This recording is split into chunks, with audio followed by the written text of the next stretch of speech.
pääradalta. Pönttynenkin lähtee ulkoa hienosti ja Perälä kantaa kärkeen.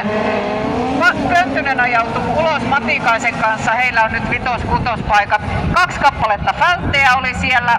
Keskeyttääkö Matikainen? Osuu siellä vähän kaiteeseen, mutta pääsee jatkamaan kilvanajoa.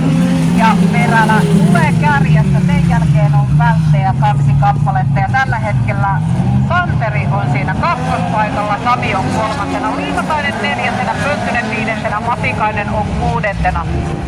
Ja nyt lähtee Pönttynen ohittamaan siellä Liimataista.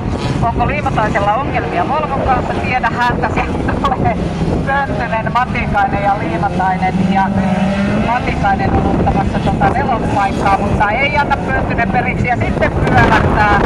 Ja näin mennään toiselle ratakierrokselle. Perälä on kärjessä ja Vältin Santeri on 2. paikalla. Ja Vält kyllä haastaa. Ei päästä helpolla Perälää. Lähtee hakemaan ohituspaikkaa. Ja nyt Matikainen töksäyttää tonne penkkaan. Toivottavasti ei sattunut. Onneksi ei ollut ihan niin kova vauhti kuin mitä tänään on aikaisemmin nähty. Perälä, Vält, Santeri, Vält, Sami. Siinä on muuten aika huimaa, jos Vältit ottaa molemmat mitalit vielä tästä kisasta. Ja se on ihan täysin mahdollista. Liimatainen on 4.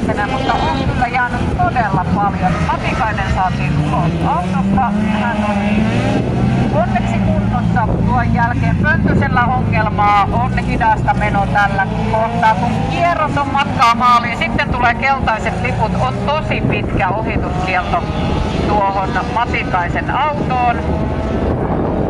Ja sitten lähdetään ratkomaan sitä Suomen mestaruutta. Perälä, Vält ja nimenomaan nyt puhutaan Santeri Vältistä 107 numerolla.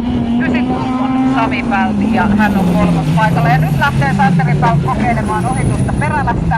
Lantansaaren heittää siitä sitten oikealle puolelle. Ei päästä Perälä iskemään, ei millään. Kyllä Perälä on niin kokenut kuljettaja, että ei hän aivan helpolla päästä ohitse, eikä tietenkään pidäkään päästä. Ja vielä viimeiset putkat jäljellä. Pönttynenkin lähtee viimeiselle ratakierrokselle ja ajaa sen, minkä kalustolla vielä pystyy. Ruukulippu on valmiina, hyvät naiset ja herrat. Suomen mestari on Juho Perälä. Santeri Vält ajaa hopealle ja